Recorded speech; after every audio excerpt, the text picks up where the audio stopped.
ओम शांति। आज 15 जुलाई 2022 है और आज प्यारे बाबा के साकार रूप से चले हुए मधुर महावाक्यों को स्पष्ट करेंगी आदरणीय आशा दीदी। ओम शांति दीदी। ओम शांति। बाबा ने कहा, मीठे बच्चे, तुम्हारे सच्चे तीर्थ हैं शांति धाम और सुख धाम। तुम्हें रूहानी पंडा सत्य तीर्थ कराने आया है। तुम राजाई और घर को याद करो। राजाई और घर को याद करो। बाबा कहते हैं तुमको तीर्थ कराने आया। तो शिव बाबा रूहानी पंडा जो कि सबको अपने साथ यात्रा पर ले चलते हैं। और बाबा के पंडा होने में विशेषता ये है कि केवल वो यात्रा पर हमको ले नहीं चलते हैं, लेकिन हमको हमारे घर पहुंचा देते हैं। आमतौर पर तो पंडे लोग यात्रा करते हैं, लेकिन बाबा घर पहुंचाते हैं। तो घर जो है वो हमारा परम धाम है और उसका रास्ता शिव बाबा को ही आता और कोई को आता ही नहीं है। तो बाबा कहते हैं मैं तुमको ले चलता हूँ अपने घर। प्रश्न है तुम्हारी, किस मेहनत को बाप ही जानते हैं। बाप ने उस मेहनत से छूटने की कौन सी युक्ति बताई है। बाप जानते हैं बच्चों ने आधा कल्प भक्ति मार्ग में दर दर भटक कर बहुत ठोकरें खाई हैं। बहुत मेहनत करते भी प्राप्ति अल्पकाल क्षण भंगुर की हुई। एकदम जंगल में जाकर फंस गए। विकारों रूपी डाकुओं ने लूट लिया। अब बाप इस मेहनत से छूटने की युक्ति बताते हैं। बच्चे, सिर्फ मुझे याद करो, मेरे से ही सच्ची सगाई करो। इस बेहद की सगाई में ही मज़ा है। देह अभिमान रूपी बड़े डाकू से बचने के लिए अपने को इस देह से न्यारी आत्मा समझो। ये अभ्यास जो बाबा ने कहा, देह से न्यारी आत्मा समझकर अभ्यास, ये अभ्यास हमारा बहुत काम का अभ्यास है। क्योंकि देह से ये पहला ज्ञान है। आत्मा है, देह नहीं है। तो ये ज्ञान हमको हमारी रोज़ की दिनचर्या में भी काम में आता है। अपने संस्कारों को परिवर्तन करने के निमित्त उसमें भी काम में आता है। और उसके साथ साथ ये ज्ञान हमको वापस घर जाने की भी तैयारी करने में काम में आता है। तो मूल बात है जो बाबा ने लास्ट सेंटेंस में जो आपने पढ़ा उसमें बोली कि तुमको अशरीरी देही अभिमानी, इसका अभ्यास बहुत बहुत बहुत ज़रूरी है। क्योंकि आत्मा 84 जन्म देह अभिमान में रही है। 84 जन्म देह के संपर्क में आए और अब उसको ये बोध हो कि मैं तो आत्मा हूँ, मालिक हूँ, राजा हूँ। तो उसको उस पोजीशन में आने में और अपने आप को देह से डिटैच करने में समय लगता है।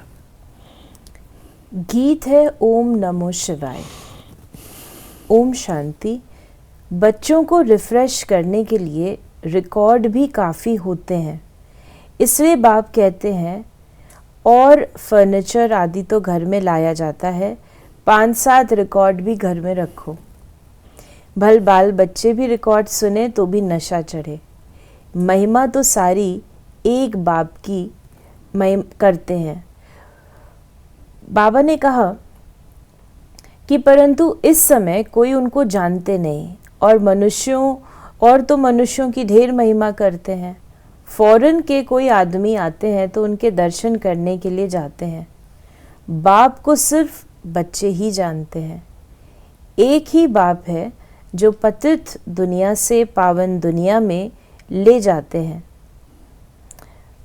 फिर बाबा ने कहा, तो मीठे मीठे बच्चे, तुम ये भी निश्चय करते हो कि हमको अब श्रीमत मिली है। देखिए, बाबा कहते हैं जैसे फर्नीचर घर में रखते हैं, ऐसे अच्छे अच्छे रिकॉर्ड भी रखने चाहिए। वो समय था जब हम लोग रिकॉर्ड से रखते थे, घर में ग्रामाफोन रिकॉर्ड होता था और योग हमारा उसी गीतों पर होता था। और सच्चाई की बात यह है, उस समय का नशा ही कुछ निराला था, उस समय ही कुछ और था। सब प्रकार के गीत बजते थे, बचपन के दिन भुलाना देना, तुम्हें पाके हमने जहान पा लिया है, आदि आदि। परंतु धीरे धीरे, और ये रिकॉर्ड हम एक दूसरे को प्रेजेंट भी करते थे। कोई अच्छा रिकॉर्ड निकलता था तो बाबा के लिए ले जाते थे, लागा चुनरी में दाग छुपाऊं कैसे, बाबा को सुनाया, ऐसे छोड़ भी दे आकाश सिंहासन। तो बाबा को बहुत अच्छा लगता था कि ऐसे। तो बाबा कहते थे ये जो गीत हैं ये प्रेरणा से बनवाए हुए हैं। लेकिन धीरे धीरे आप कहेंगे आज क्यों नहीं बजाते वो रिकॉर्ड। कब वो स्टेज आई जब ये किसी ने कहना शुरू कर दिया कि जब हम ये रिकॉर्ड सुनते हैं तो हमको फिल्म याद आती है, फिल्म के सीन याद आते हैं, तो ये बंद कर दिए। फिर अपने नए गीत। तो हम बाबा के बच्चे थे, हमें तो कुछ पता ही नहीं फिल्म का, फिल्में देखी ही नहीं तो पता भी नहीं। लेकिन बाद में जो लोग आए उन्होंने देखी होंगी तो उनके दिमाग में वही घूमती थी, तो योग के बजाय वो हमको याद आती है। तो इसलिए फिर बाबा ने वो बंद करवा दिए। यानी उसी के दिमाग में आएगी जिसने पिक्चर देखी होगी, और बाबा ने तो देखी नहीं थी, तो वो सिर्फ बाबा ही याद आता था इन गीतों पर भी। बाबा ने कहा, वास्तव में सच्चा सच्चा तीर्थ है सुख धाम और शांति धाम। तुम बच्चों की बुद्धि में है कि हमें सच्चे सच्चे तीर्थों को ही याद करना है, यही मन मना भव है। बच्चे जानते हैं हम अभी तीर्थों पर जा रहे हैं। बाप कहते हैं अपने घर को और राजाई को याद करो। स्वर्ग का रचयिता एक बाप ही है, उसको हेवनली गॉडफादर कहा जाता है। इसलिए पूछा जाता है हेवनली गॉडफादर से आपका क्या संबंध है। अगर सिर्फ तुम पूछेंगे कि गॉडफादर को तुम पहचानते हो तो झट कहेंगे हाँ वो सर्वव्यापी है। तो समझाने की युक्ति रची जाती है कि बच्चों को सहज हो।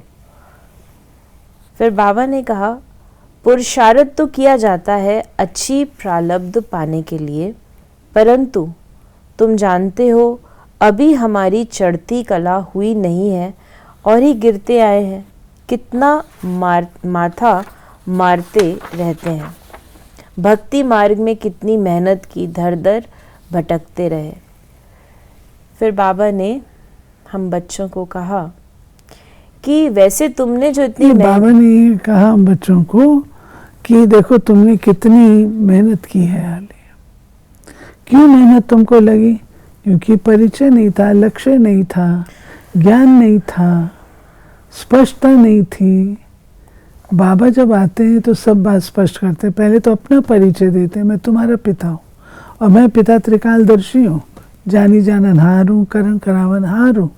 जब बाबा हमको ये ज्ञान देते हैं तब हमारा फेथ बाबा में बैठता है और बाबा हमको जो तीर्थ यात्रा कराते हैं वो हम फिर आराम से करते हैं, क्योंकि फेथ एक बहुत बड़ी चीज़ है। फेथ के लिए परिचय चाहिए।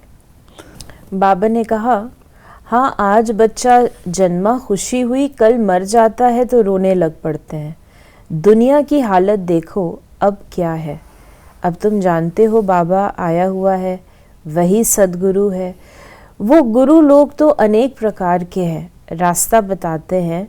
जब तब दान पुण्य आदि करने से भगवान मिलेगा, परंतु उसमें कितना खर्चा लगता है। यहाँ तो कोई खर्चा नहीं, सिर्फ कहते हैं बाप को याद करो, ये सच्ची सगाई है। बाबा कहते हैं कि तुमने भक्ति में कितना खर्चा किया, दर दर भटकी, कितना खर्चा किया, परंतु मैं तो कोई खर्चा नहीं कराता हूँ। मैं सिर्फ परिचय देता हूँ और कहता हूँ मुझे याद करो। और बाबा जो शब्द कहा सगाई, वो सगाई का अर्थ है कि आपकी बुद्धि कहीं और भटकनी नहीं चाहिए। अब आपकी बुद्धि जो है श्री बाबा में फिक्स हो गई है, अब और कहीं आपकी बुद्धि नहीं जाए। भारत को ही पैराडाइज कहते हैं, सेंसिबल जो है वो समझेंगे बरोबर पैराडाइज भारत ही था, भारत में ही गॉड गॉडेस का राज था। तुम उन्हें समझा सकते हो कि भारत जब हेवन था उस समय तुम थे नहीं, कोई भी नेशनैलिटी नहीं थी। जहाँ भारत था तो चक्रवर्ती राज था, सब तरफ केवल एक श्री लक्ष्मी से नारायण का सारी धरा पर राज्य था, तो उसमें केवल भारत ही भारत था, कोई और नेशनैलिटी नहीं थी। तुम्हारी मस्ती देखो कैसी है, तुम जैसे मास्टर नॉलेजफुल बन गए हो, अब तुमको सारी नॉलेज मिली है। जानते हो टीचर पढ़ाते हैं तो साथ में आशीर्वाद भी होती है, मांगने की दरकार नहीं रहती। टीचर का काम है पढ़ाना, पढ़ना तुम्हारा काम है। तुम्हारी बुद्धि में ये नॉलेज ही फुल होनी चाहिए। नाटक में सभी एक्टर्स बुद्धि में रहते हैं ना, इस बेहद के नाटक के भी मुख्य एक्टर्स देखो। बाप भी कैसे आते हैं, कैसे नॉलेज सुनाते हैं। ड्रामा के एक्टर्स, ड्रामा में डायरेक्टर भी है, क्रिएटर भी है, मुख्य एक्टर्स भी हैं। तो बाबा कहते हैं ड्रामा की राज को जानना कि इसमें हर आत्मा का अपना अलग अलग पार्ट है और हर एक के पार्ट को अप्रिशिएट करना, ये हम बच्चों को समझ होनी चाहिए। बाप अच्छी रीति समझाते हैं, बच्चे जितना हो सके और झरमुई झगमुई छोड़ दो। शरीर निर्वार्थ तो धंधा आदि भी करना ही है, बाकी जो समय मिले मोस्ट बिलवेड बाप को याद करना है। वो भी बच्चों को इतना प्यार करते हैं। मित्र संबंधी आदि ढेर थे, परंतु उन सब से बुद्धि योग हटाए नए संबंध में कितना लव रहता है। सर्विसेबल बच्चों को छाती से लगा ले। बहुत बच्चे सपूत हैं, बहुत अच्छी सर्विस करते हैं, अंधों की लाठी बनते हैं। तो इस प्रकार बाबा को वो बच्चे अति प्रिय लगते हैं और बाबा उनको बहुत प्यार भी करते हैं। दादी कुमार का थे, बाबा बहुत प्यार करता था। बाबा कहता है ऐसे सर्विसेबल बच्चों को तो अपनी छाती से लगा लो। तो छाती से लगाना माने प्यार करना, बहुत प्यार करना। बाबा सच में दादी जी को बहुत प्यार करते थे, जो सर्विसेबल थी। वरदान है, मन बुद्धि की एकाग्रता द्वारा हर कार्य में सफलता प्राप्त करने वाले कर्म योगी भव।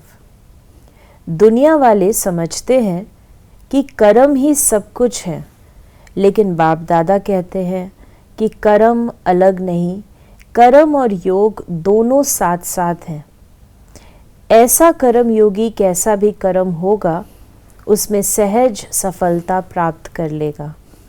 चाहे स्थूल कर्म करते हो, चाहे अलौकिक करते हो, लेकिन कर्म के साथ योग है, माना मन और बुद्धि की एकाग्रता है, तो सफलता बंधी हुई है। कर्म योगी आत्मा को बाप की मदद भी स्वतः मिलती है। कर्म योगी व्यक्ति जो है, बाबा कहते हैं वो सफलता को प्राप्त करता है। क्यों? क्योंकि बैलेंस रखता है, अपनी कर्मों पर भी ध्यान देता है और याद पर भी देता है। तो उसके जो याद सहित कर्म होते हैं वो उससे उनको सफलता मिलती है। जहाँ बाबा की याद होगी वो कर्म तो सफल होगा। स्लोगन है, बाप के स्नेह का रिटर्न देने के लिए अंदर से अनासक्त व मन मनाभव रहो। तो ये थे बाबा के आज के मधुर महावाक्यों का स्पष्टीकरण। यदि आपके मन में कोई भी सवाल है तो उसे मैसेज या व्हाट्सएप करें 8826599309 पर। ओम शांति।